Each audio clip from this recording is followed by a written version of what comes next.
Hello everybody and welcome to the channel. So today we are going to talk about the pre-match preview between Sevilla and Real Betis. And so this game will be the first game to kick off La Liga, which will be tomorrow. And this game is going to be a very entertaining game. We know that for a fact. This is between a Real Betis side that does know how to play when attacking. This is a Sevilla side that also knows how to play when attacking. And so in this game, Sevilla will be playing at home. So Real Betis is going to be playing away. And if you guys don't know where to find this match, you can watch it on Bean Sports. There's also a website called Football TV that's going to be showing a free live stream. And another alternative you could have is to watch it on Sling TV, which is going to be a paid subscription. So since Sevilla is going to be home, let's talk about Sevilla first. And so Sevilla this season has had a very outstanding season. Currently, they are third place in the league, but they are 9 points behind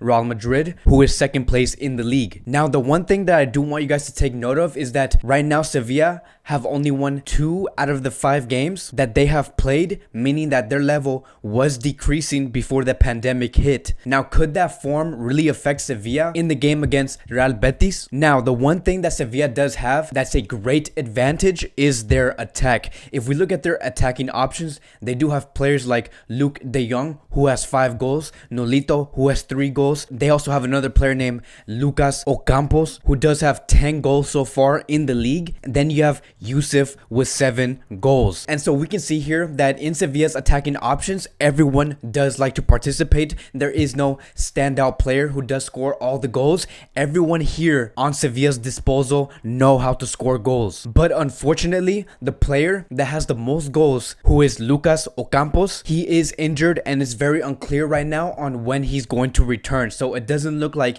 he's going to be playing against Real Betis. So with Sevilla going down in terms of performances in their last 5 games, and with them losing one of their best attackers in Sevilla, one of the best solutions they could find to actually get a good result against Real Betis would be to defend very, very well. And surprisingly, they have been doing that. If we look at the table here on goals conceded per match, Sevilla are actually better than FC Barcelona. While they are leveled with Barcelona with 1.1 goal per match conceded, Sevilla has conceded less goals so far in the league with 29 goals, and Barcelona has 31 goals conceded. So Sevilla does have what it takes to actually defend their way and actually get a good result against Real Betis. And this is also why Sevilla is third place, because they deserve it. They know how to defend. And if Sevilla can actually get away with not having Lucas Ocampos, they are going to be a very well balanced team tomorrow. And so now I want to shift to Real Betis. And by no question is Real Betis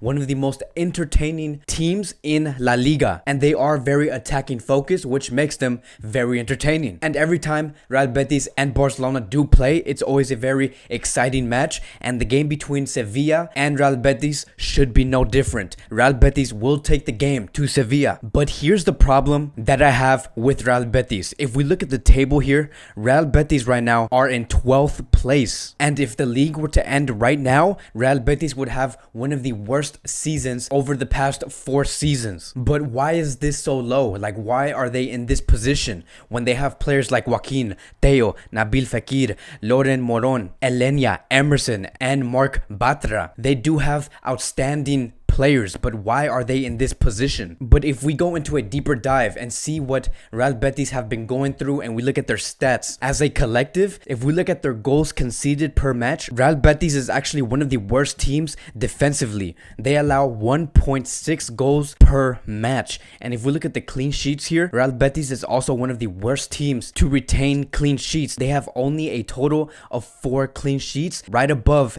Espanyol. And I believe that this is why Real Betis are in this position. But the last time football was played in La Liga, Real Betis did beat Real Madrid 2-1. And even though Real Madrid had more possession, Real Betis created the most chances. They did not need all of the possession in order to win this game. So what does this mean? It basically means that if Real Betis can keep that form of attack and then organize their defense like they did against Real Madrid, Betis can have no problem on beating Sevilla. So I finally do want to end it with the players to watch out for. And the first player that I do want to talk about is from Real Betis, and that is Marc Bartra. Like I said before, Betis do need to be extremely organized in the back in order to get a good result against Sevilla, and Bartra is that man to actually lead that back line. And the second player that I do want to talk about from Real Betis is Joaquin, a player that knows how to win, a player that has the experience. He is the veteran of that game. I believe that he's 38 or 39 years old, but he does have the experience. He knows where his teammates should be positioned. He knows how to score goals, and he knows how to come up in occasions like this, because right now Real Betis do need to get that win. And as for Sevilla, one of the greatest threats that Real Betis will encounter tomorrow would be Yusuf, who is a very dangerous striker. And even though he does play centrally, he loves to move either to the left side or the right side. If we look at the heat map here, Yusuf is everywhere on the field. He loves to play with the midfielders. He likes to defend. He likes to move out wide, and he likes to move into the center of the box. And knowing that Sevilla has that type of striker, a striker that goes absolutely everywhere, and knowing that Real Betis do send their fullbacks up top to really contribute something into the attack like Emerson, if a player like Yusuf sees that open space that a player like Emerson could leave at the back, he would attack those areas on the counter attack. And that is something that Real Betis must be very careful with, and that is something that Sevilla is very good at, which is attacking those open spaces either on the left side or the right side. We even saw it here. Yusuf is a dangerous striker that would go wherever as long as he sees space. But ultimately, the pressure is going to be on Sevilla. Sevilla is that team that's only 1 point on top of Real Sociedad, and they do need to deliver. Real Betis will be those underdogs in this match. So my prediction for this game is going to be 2-2. Let me know what's going to be your prediction for this match. Do you see Real Betis actually winning this game, or do you see Sevilla winning this game? And so since we are talking about the restart of La Liga, I do also want to quickly talk about how Barcelona are planning on bringing the public back to the Camp Nou. So it says here, according to La SED, they said that they are planning to bring in a maximum of 30,000 people who must also be subscribers, and they must register as if it were a Champions League game or a cup final. And there has been reports stating that they are planning on doing this and opening the Camp Nou to the public on the last week of June. And by that time, if the public do end up coming on the last week of June, that means that they will be able to see the last 5 to 6 games of the season, which is not that bad. It's not like they're only going to be seeing like 2 to 3 games for this season. 5 to 6 is enough. But the one thing that I do want to say is this: what I think is absolutely mandatory, if they do plan on opening the Camp Nou to the public this early, the one thing that's very mandatory is to really have a good, strict health procedure and process, meaning that if you're going to bring these people to the Camp Nou, there should be temperature checks. They should be questioned weekly, asking, are they showing any signs of symptoms? Are you coughing? Are you sneezing? Is your head hurting?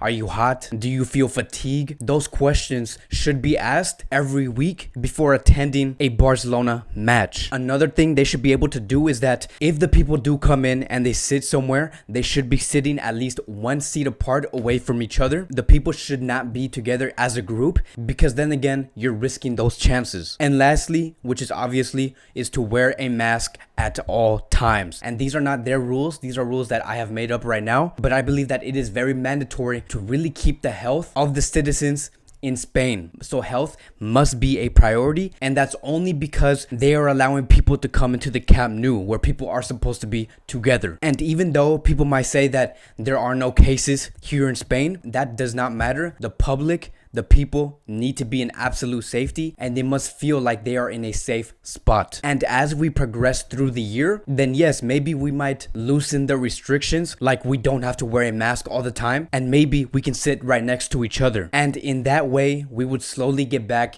into normality. Keep in mind, they are also going to be opening the museums and other public places in the Camp Nou. And the same goes for the people who go there. Temperature checks, you must wear a mask. People need to be in a safe distance, and in that way everything will be okay, and Barcelona as a club can move forward. So that is it for today's Barcelona daily news. Thank you guys so much for watching, and I will see you guys in the next video.